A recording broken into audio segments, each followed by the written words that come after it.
Hi, I'm Jeff Foley, Communications Manager for Lake County. I'm here at the Hurricane Expo with two key voices in hurricane preparedness. Megan Milanese, Director of Lake County Emergency Management, and Tony Manolfi, Chief Meteorologist at WESH 2. Let's talk about the season ahead and what you need to know. So Tony, what is the 2025 hurricane season looking like? Well, Jeff, once again, we think it is going to be an active year. Probably not as active as last year, but when we look at the sea surface temperatures, they are very warm in the Gulf of Mexico. Now, the good news is that out towards the central Atlantic, the water temperatures aren't as warm. So, normal season, 14 named storms, 7 hurricanes, 3 major hurricanes. We're probably looking at about 15 to 20 named storms, around 10 to 15 hurricanes, and about 3 to 5 becoming major. So the hope of nothing happening is not really a good hope. We want you to be ready, be prepared right now. So speaking of that, Megan, what can people do to start to prepare now? Yeah, the best advice I would have for folks is to get started now.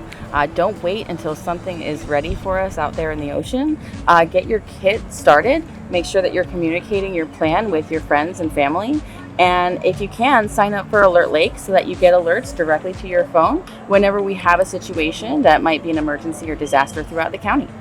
And Tony, can you talk to me a little bit about when people are seeing the forecast and they're seeing the cone of uncertainty, what do they need to know? What should they be looking for? How should they read things? I think for me, one of the most important things is if you tune in one night, don't expect that cone not to change. Until we're actually within 48 hours, there's a very high chance that there's going to be a deviation in the thinking, because the models, they're always, every 6 hours we're getting new updates. So we don't want you to focus in on just one time frame. Think of it as a couple different chapters, and every day it's changing.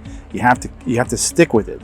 And then once it's locked in, which is towards the end, within 48 hours, then we have a real good feeling how much rain, how much wind, is there going to be severe weather, is there going to be flooding. So key is stick with it for a couple of days, not just one night saying, oh, I got to do this because Tony said this tonight, and it's a week out.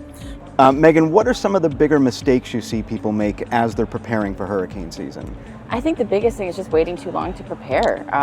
They think that it's not going to affect them and they're waiting too long to get prepared. It's never a bad idea to just have a kit ready in your home. You can get canned goods. They stay good for a long time. A lot of times there's buy one, get one free on the canned goods that folks can get. And so they can just keep the one that they got free in their kit for the year. And then they don't have to worry about it and go to the store and be in those lines, ahead of the storm directly. So that would be my best advice for folks, is to just make sure that they're getting prepared early. We're early in the season. Now's the time to start thinking about it. Folks, you heard it here. Hurricane season is here. It's the time to get prepared. It may be an active season again. Thank you, Tony. Thank you, Megan. Appreciate the information. Thanks. Talk to you soon.